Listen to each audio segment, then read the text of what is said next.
Good evening, everyone. This is Laurren Darr with Left Paw Press, an international association of pet fashion professionals. And we are going to cover, as promised, I promised when we did a couple of these forecasts earlier in the month that, they came out a little bit late, like January. We started in January, and then the 2017 forecast came, a little bit after the year started. So I had promised that what I would do is I made out a schedule so that we'll do a Facebook Live video each month on the pet holidays and on the astrology forecast, and make sure that we do those in a timely manner so that you can have that information well in advance, so that you can use it to plan. And where I'm getting the information, I'll just give a quick reminder.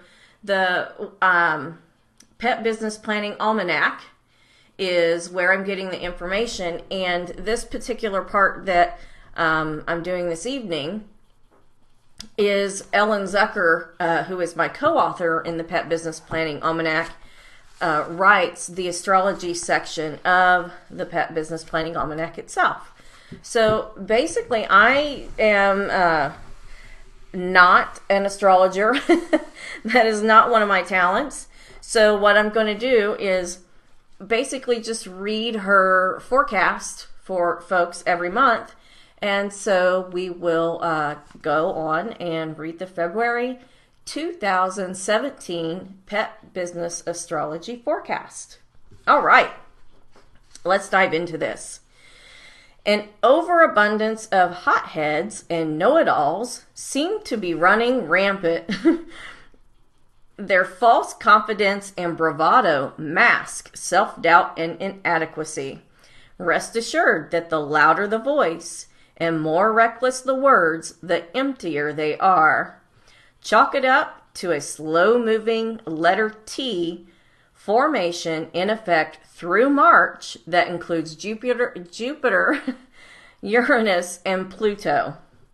Fortunately, Sun's motion through mental, analytical Aquarius makes it easy to maintain a healthy detachment from the noise and drama.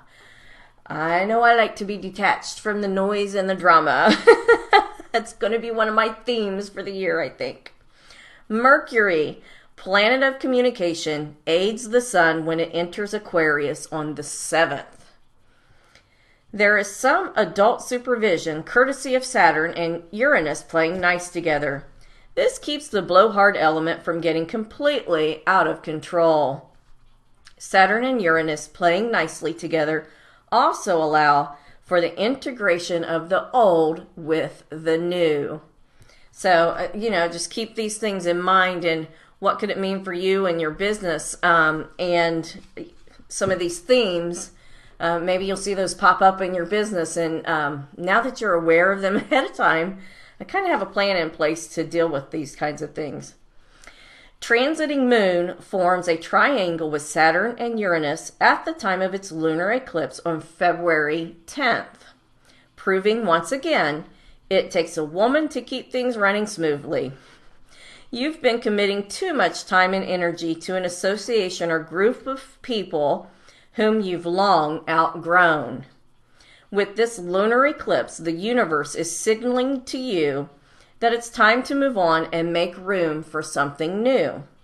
This is especially true if you have planets and or sensitive points at or near 22 degrees Leo, Aquarius, Taurus, or Scorpio. And just a quick note on that. That's one of those things that you can look up on a chart. You can look at your own personal chart for like your personal business. But another thing that I found that Ellen is fantastic at advising on this. So, you can always get in touch with her because I'm not the expert. You can actually have an astrological chart made for your business itself, which I found very interesting. And another really cool thing that you can do is like determine when would be a good time to launch either a business or a product based on some of the astrological aspects. But Anyway, just thought I'd throw that in there, especially since she mentions that particular point. Okay, back to this. Aquarian's airy detachment gives way to Piscean watery depths when the sun enters Pisces on February 18th. Your mind operates in a more holistic, impressionistic way when Mercury enters that sign on the 25th. Pisces operates from the realm of feeling. It takes in the energies of its environment like a sponge. Do your best to avoid toxic people and environments. This is a wonderful time for you to open to your imagination and your dreams. Sounds like a great time to do some visioning or those vision boards. The place where you find Pisces in your chart is your door to the universe and its wisdom. Pisces is associated with water and the sea, the arts, music, all forms of creativity, as well as spirituality, dreams, meditation, and magic. It represents our urge to merge with something much greater than our individual selves. A message of inspiration and wisdom is waiting for you at the time of the solar eclipse on February 26th. Find a quiet place to listen deeply to your inner voice. Those whose charts are touched directly, planets and or sensitive points at or near 8 degrees Pisces, Gemini, Virgo, or Sagittarius, will hear it most loudly. Then set an intention and release it to the universe. So that is February 2017. Some very interesting insights. For me, like staying away from the drama and listening to your inner self, totally good, great ideas at any point in time. So this is Laurren Darr again. I'm with Left Paw Press, International Association of Pet Fashion Professionals. If you're interested in the full year of Ellen's astrology forecast, you can find that in the Pet Business Planning Almanac. It's on Amazon. You can get it in print or in Kindle version if you prefer things electronically for your convenience. And thank you for joining me for the February 2017 astrology forecast.